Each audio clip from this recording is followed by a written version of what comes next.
Good evening students.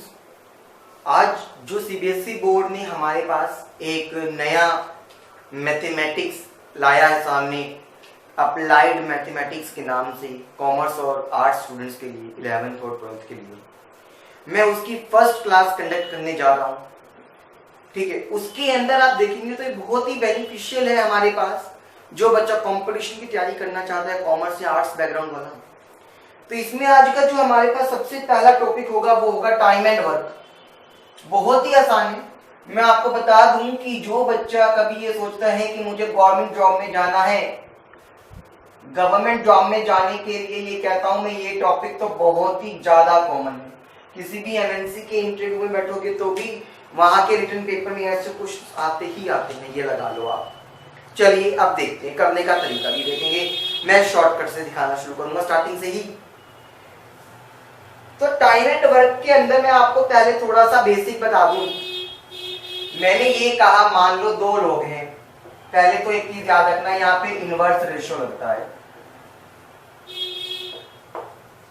Inverse ratio का मतलब sir, inverse ratio का मतलब होता है माय डियर स्टूडेंट्स कि जैसे कि मैंने बात करी, आज अगर एक टॉफी 5 रुपए की है तो दो टॉफी मेरे पास 10 रुपए की होंगी, यानी कि क्वांटिटी के बढ़ने से कॉस्ट बढ़ गई।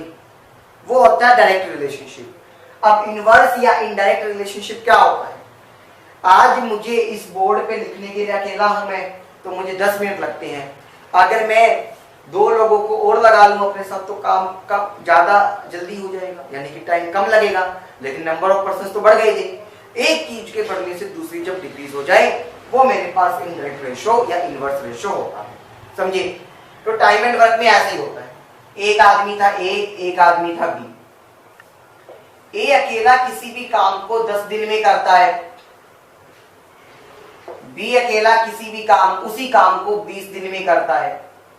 अगर मैं दोनों को मिला दूं तो वो कितने दिन में काम करेंगे, हमें ये बताना है।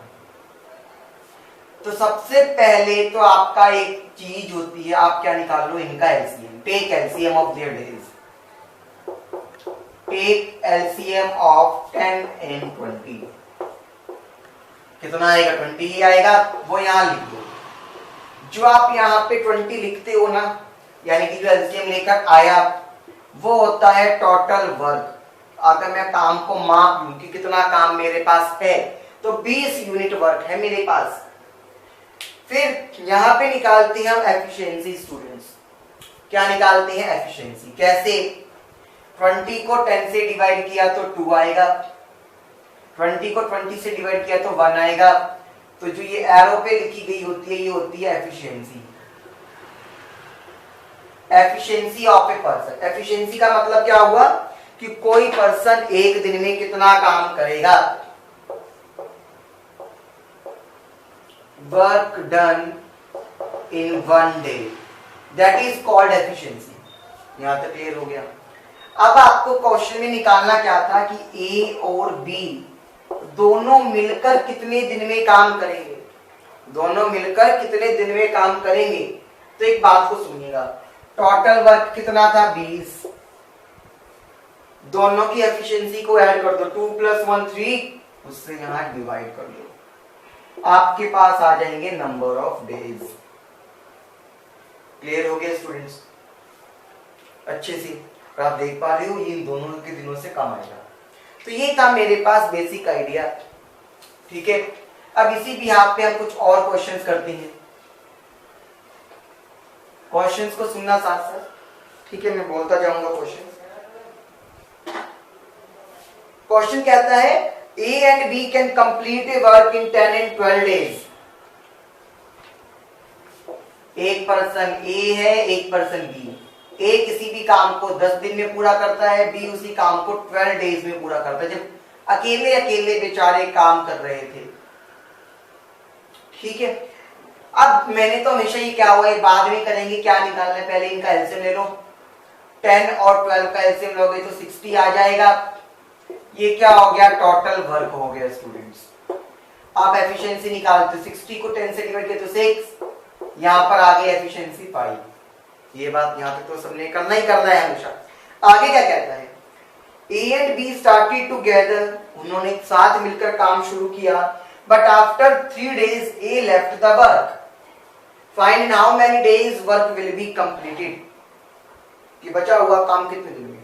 कहता है स्टार्टिंग में ए और बी ने दोनों ने मिलकर काम किया, ठीक है, लेकिन 3 दिन के बाद ए काम छोड़कर चला गया। इसका मतलब पहले 3 दिन के लिए तो ए और बी दोनों ने एक साथ मिलकर काम किया होगा, एक साथ मिलकर काम किया होगा ए और बी ने। तो एक बात बताओ, दोनों एक दिन में कितना काम करते हैं? 6 + 5 यानी कि 11 एक दिन में काम करते हैं, उनकी एफिशिएंसी, ठीक है। अगर 1 डे में दोनों मिलकर 11 वर्क करते हैं तो 3 दिन में क्या करेंगे? ज्यादा ही करेंगे ना, तो 3 × में 11 यानी कि 33 वर्क करेंगे आपके। ये चीज क्लियर हो गया। टोटल वर्क क्या, अब क्या हुआ, ए भाग गया लेकिन बी जिंदा है, बी काम कर रहा है। वर्क लेफ्ट, कितना काम बच गया है? टोटल कितना था 60 और हो कितना चुका 33, तो कितना बच गया 27 वर्क। अभी जो 27 काम है वो अकेला कौन करेगा? That could be done by only B, वो खाली बी के द्वारा ही किया जाएगा। तो बी विल डू कितना 27, बाय में उसकी एफिशिएंसी क्या थी बेचारे की 5।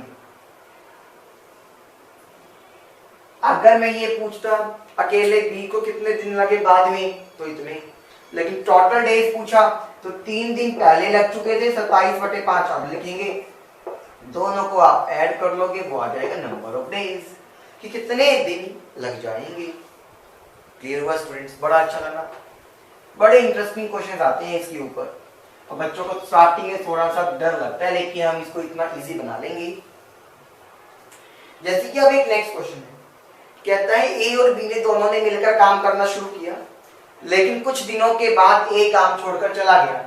अब उसने हमें ये नहीं बताया कितने दिनों के बाद छोड़कर गया, पहले उसने मुझे बताया था, लेकिन उसने मुझे ये कहा कि जो टोटल काम है वो 9 दिन में पूरा हो जाता है। अब वो ये कहता है लेकिन जो ए अकेला उस काम को करता तो वो 10 दिन में करता, बी अकेला उस काम को करता तो 15 दिन में करता। आपको ये बताना है कि कितने दिनों के बाद ये काम छोड़कर चला गया। तो पहला काम तो मैं इनका एलसीएम लूंगा, मुझे पता चला एलसीएम में 30 आ गया टोटल वर्क, इसकी एफिशिएंसी 3 आ गई, इसकी एफिशिएंसी 2 आ गई, वेरी गुड। अब उसने मुझे क्या कहा, सुनना मेरी बात, उसने मुझे क्या कहा, total work completed in, total work completed in 9 days, 9 दिन में पूरा हुआ है। ए काम को छोड़कर चला गया था, इसका मतलब बी तो नहीं गया ना, बी ने तो 9 के 9 दिन काम किया है, तो मैं ये कह सकता हूं total work done by B only.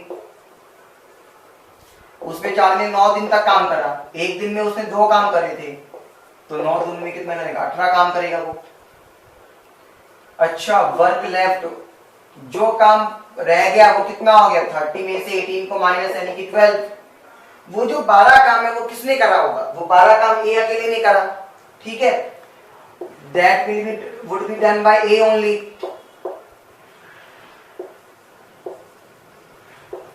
सिर्फ ए नहीं करा होगा ना, तो क्या होगा, ए की एफिशिएंसी तो 3 यानी कि 4 दिन तक काम करा था ए ने। इसका मतलब आफ्टर 4 डेज ए काम को छोड़कर चला गया था और बी अकेले ने 5 दिन तक लगातार काम करा। बात समझ गई? आगे क्वेश्चन क्लियर ये हो गया। चलिए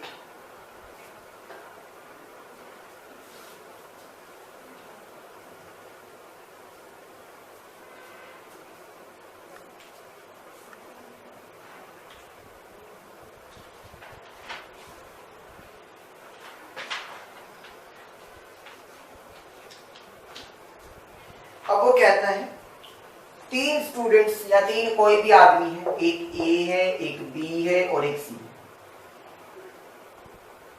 ए को लगते हैं 10 दिन, इसको लगते हैं 12 दिन और इसको लगते हैं 15 दिन। मैंने क्या कहा था क्वेश्चन में, कुछ दे रखा है नहीं दे रखा बाद में, 3 होगा तब भी मैं काम वही करूंगा, एलसीएम ले लो,